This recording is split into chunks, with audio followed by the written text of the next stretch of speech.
The night starts with rain hammering against rusted rooftops while a lonely street glows under flickering neon lights, and somewhere in the darkness a terrified man runs for his life, clutching a tiny silver box so tightly that his fingers bleed around the edges, his breathing sharp, desperate, uneven, because behind him something impossible is following him through the shadows, something he can hear but never fully see, footsteps scraping against wet pavement without a visible body attached to them, and every time he looks back the street somehow stretches longer than before, like reality itself is refusing to let him escape, until he finally crashes into a dead-end alley where the walls suddenly feel too tall, too close, too alive, and with trembling hands he opens the box, revealing a faded coin engraved with strange symbols before whispering one sentence that changes everything. "I wish I never found this thing." But the second those words leave his mouth, the shadows violently swallow him whole and the screen cuts to silence. The next morning feels almost painfully normal compared to what just happened, introducing us to Ethan, a broke college student trying to survive another exhausting week while balancing classes, part-time work, overdue rent, and a life that feels stuck in permanent disappointment. The kind of guy who laughs at his own failures before anyone else can, masking frustration with sarcasm while secretly wondering if life will ever give him a real chance. And as he walks through crowded hallways, filled with loud conversations and meaningless gossip, he notices how everyone around him seems to be moving forward while he remains trapped in place, especially when he spots Olivia, the girl he's liked for years, smiling beside the arrogant rich athlete Marcus, whose expensive watch alone probably costs more than Ethan's entire apartment rent for 6 months. And even though Ethan pretends not to care, there's a quiet pain in his eyes that says otherwise. Later that night, Ethan works his miserable shift at an old antique shop owned by a strange elderly man named Mr. Vance, a quiet observer who always speaks like he knows more than he should. And during a slow evening, Ethan accidentally knocks over a dusty shelf, revealing a hidden compartment containing the exact same silver box from the opening scene, except now it looks older, colder, almost waiting for someone to touch it. And when Ethan picks it up, a chill crawls through the room so suddenly that even the lights dim for a second. But before he can react, Mr. Vance appears behind him and snatches the box away with visible fear in his eyes, warning Ethan never to open it because some wishes cost more than people can imagine. Of course, that warning only makes Ethan more curious, and curiosity becomes obsession the moment he secretly steals the box before leaving work, convincing himself it's probably some old magic trick or antique myth, nothing more. Back in his cramped apartment, the city noise hums outside while Ethan studies the coin under his desk lamp, noticing tiny carvings moving almost like living ink whenever the light shifts. And despite every logical instinct telling him to stop, he jokingly whispers, "I wish tomorrow would finally go my way." At first nothing happens, and Ethan laughs at himself for falling into childish fantasy before going to sleep. But the next morning things immediately feel wrong in the best possible way, almost too perfect, because every tiny inconvenience suddenly disappears with impossible precision. His alarm fails, but he still catches the bus at the exact second it arrives. His professor postpones an exam he forgot to study for. A stranger accidentally drops a winning lottery scratch ticket near his feet, and Olivia unexpectedly sits beside him during lunch after Marcus humiliates himself during basketball practice, creating the kind of absurd chain of luck that feels less like coincidence and more like reality bending itself around Ethan's desires. For the first time in years, life feels exciting, and the dangerous part is how quickly he gets addicted to that feeling. Days pass and Ethan keeps experimenting with harmless wishes, asking for extra cash, easier classes, confidence, better luck, and every single wish comes true with terrifying accuracy. But there's always a strange side effect lurking behind the reward, subtle at first yet impossible to ignore, because after Ethan wishes for money, his coworker suddenly gets robbed at gunpoint and loses the exact same amount Ethan gains. After wishing for confidence, another student suffers a panic attack during a presentation, making Ethan look stronger by comparison. And after wishing Marcus would leave Olivia alone, Marcus ends up in a brutal car accident that puts him in the hospital. The pattern slowly becomes horrifyingly clear.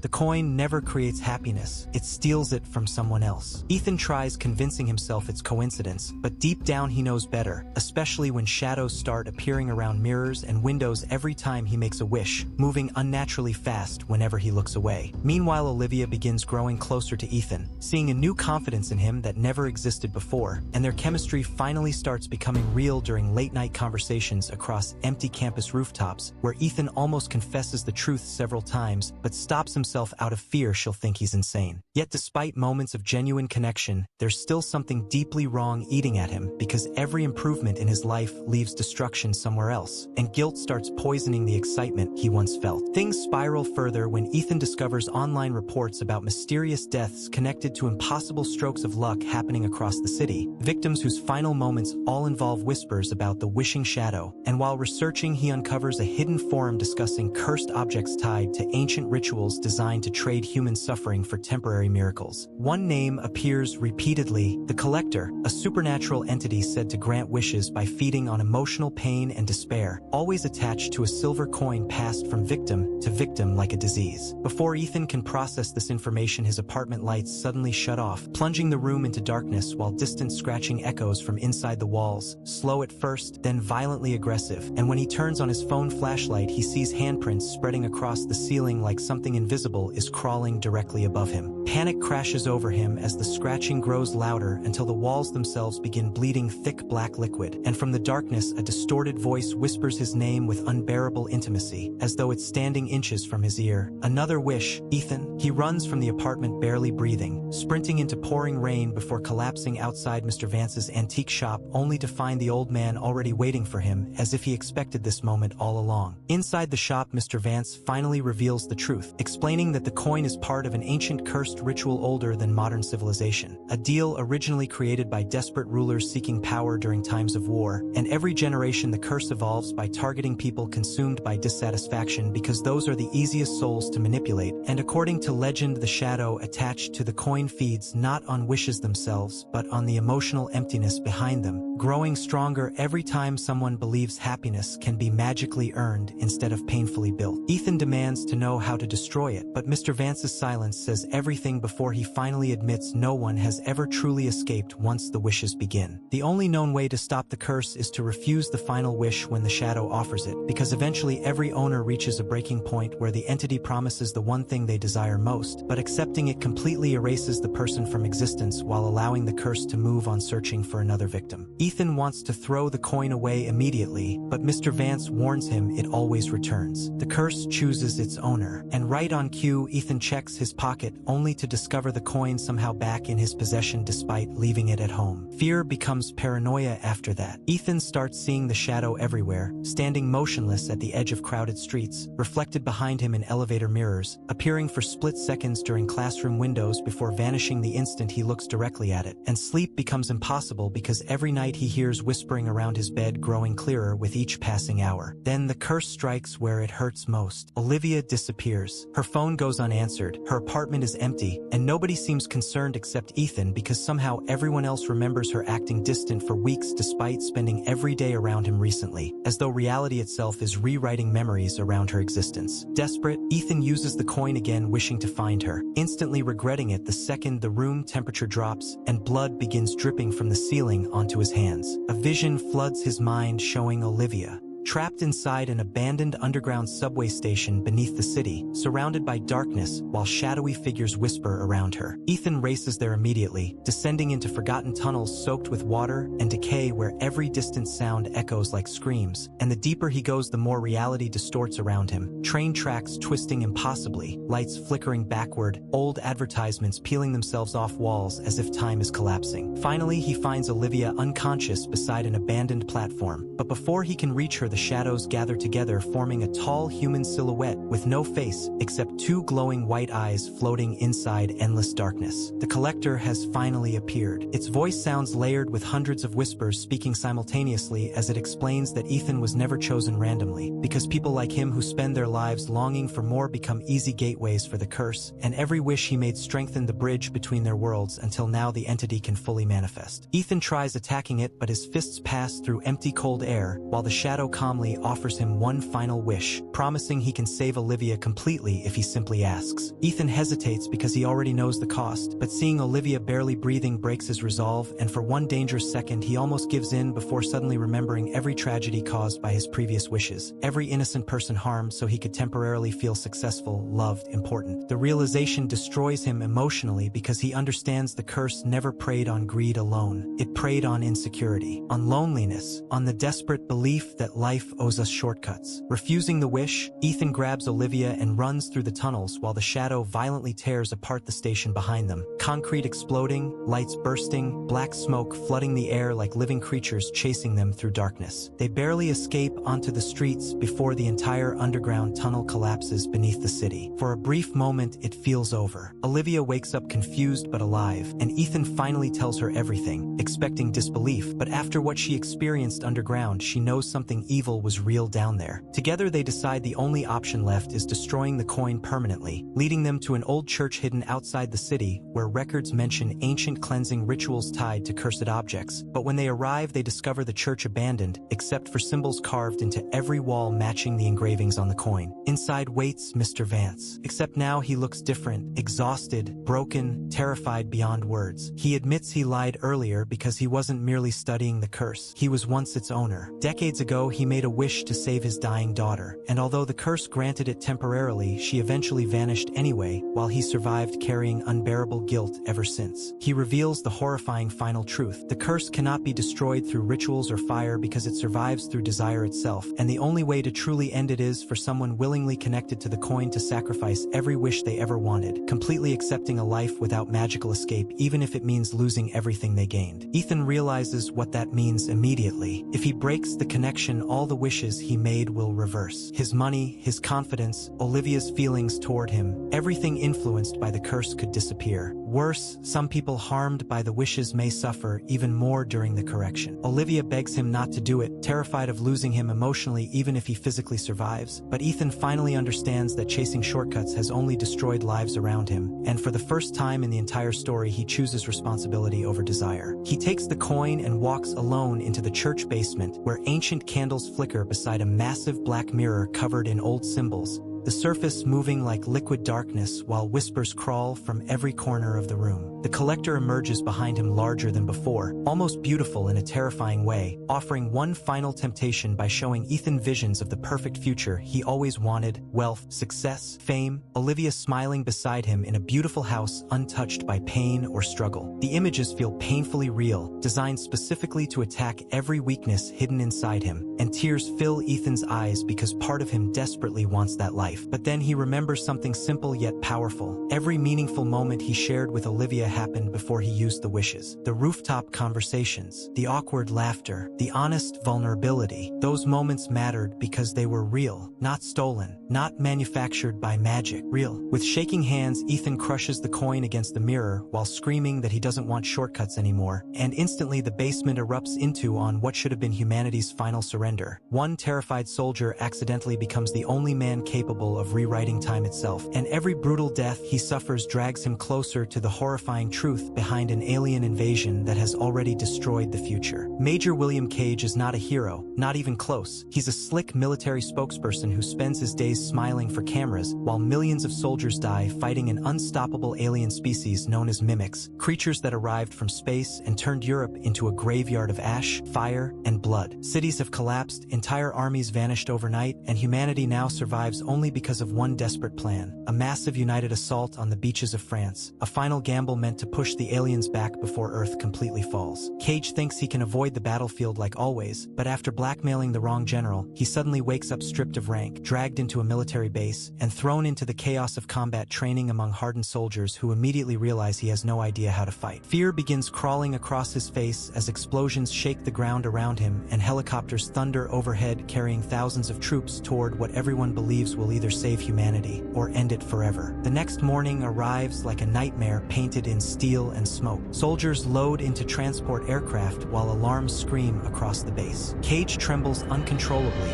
desperately trying to explain there's been a mistake, but nobody listens. The moment the aircraft doors open over the beaches of Normandy, absolute hell erupts below. The invasion is already doomed before it even begins. Mimics burst from the sand like living weapons, moving faster than human eyes can track, ripping ripping soldiers apart in seconds. Missiles explode across the shoreline while burning aircraft rain from the sky. Cage crashes onto the battlefield terrified beyond reason, stumbling through bodies and shattered metal while soldiers around him are slaughtered one after another. Then suddenly, in pure panic, he manages to kill a strange blue mimic unlike the others, covering himself in its glowing blood seconds before being blown apart by an explosion. And just like that, he wakes up again, back at the military base, the exact same morning, the exact same day. At first, Cage believes he's losing his mind. Every conversation repeats perfectly, every movement happens exactly as before, and the horrifying realization slowly crushes him. He's trapped inside a time loop. No matter how many times he dies, the day resets. The battlefield becomes a prison where death is not escape but repetition. Each loop begins with confusion, then terror, then agony. Cage is crushed by trucks, shot by friendly fire, torn apart by mimics, blown into pieces by grenades, drowned beneath debris,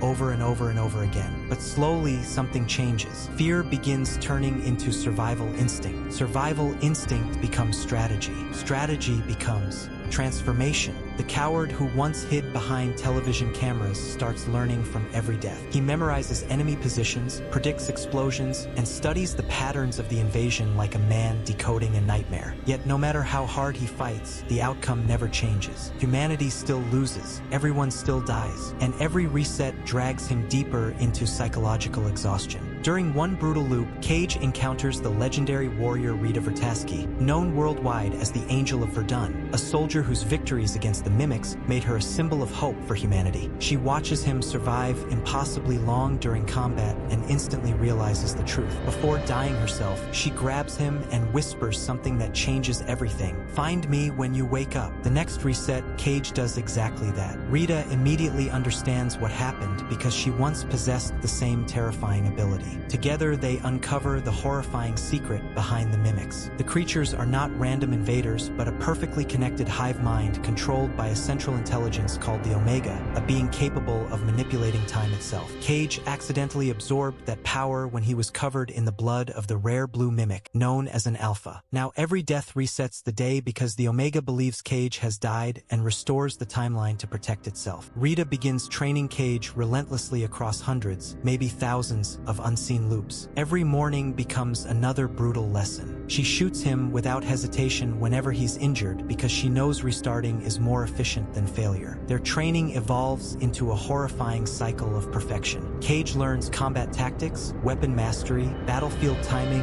and survival routes with machine-like precision. Yet beneath the violence, something deeply human begins growing between them. Each loop allows Cage to know Rita more intimately while she experiences those moments for the first time every reset. He learns about her past, her fears, the emotional walls she built after endless war consumed her humanity. But the cruelest part is that she never remembers him. For Cage, thousands of conversations and shared experiences become emotionally real. For Rita, every reset begins with strangers. The loneliness of that reality starts destroying him in silence. Eventually, they discover the Omega is hiding beneath a massive dam in Germany, protected by endless mimics and impossible defenses. But reaching it means surviving long enough to escape the beach invasion, something no one has ever achieved. Loop after loop, Cage and Rita refine their movements with terrifying precision. The film transforms into a deadly dance of timing where every second matters. One wrong step means instant death. The pressure becomes suffocating because each failed attempt forces Cage to relive trauma repeatedly.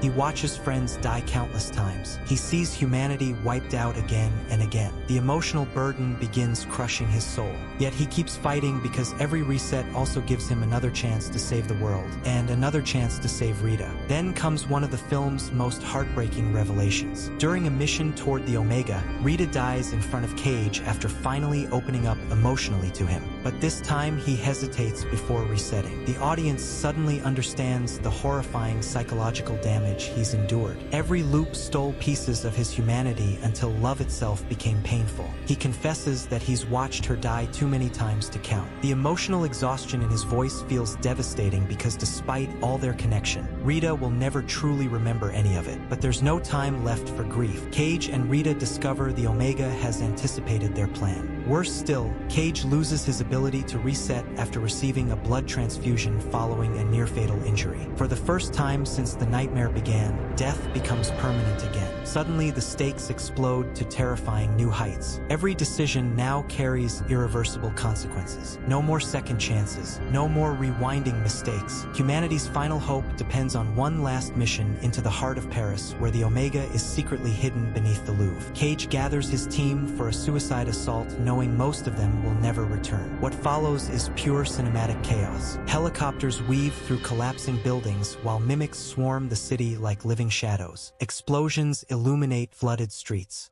as soldiers sacrifice themselves one after another to buy Cage a few more seconds. The tension becomes unbearable because, unlike earlier battles, nobody can reset this failure. Every death is final now. Rita and Cage fight side by side through overwhelming odds until eventually she's cornered by mimics near the Omega's chamber. She realizes only one of them can finish the mission. With heartbreaking acceptance, she forces Cage to leave her behind while she stays to hold off the creatures alone. The emotional weight of the scene hits like a punch, because this time there will be no reset to bring her back. Cage dives into the flooded chamber beneath the Louvre while wounded and barely alive. The Omega finally reveals itself, a massive pulsing alien intelligence controlling the entire invasion like a god hidden beneath the earth. Mimics swarm toward him from every direction. Cage detonates explosives directly inside the chamber, sacrificing himself in a final desperate act as the Omega dies in a blinding explosion of blue energy. And then suddenly, Cage wakes up again. But this time something is different. The war is over before it even begins. News reports reveal the mimics mysteriously died across Europe overnight after a massive energy surge in Paris. The invasion has collapsed. Humanity is saved. Somehow, killing the Omega sent Cage back one final time before the battle while preserving his memories alone. He walks through the military base in stunned silence as soldiers casually continue their lives, completely unaware of the nightmare he survived. Then he sees Rita again, alive, untouched by war, and for the first time in the entire story,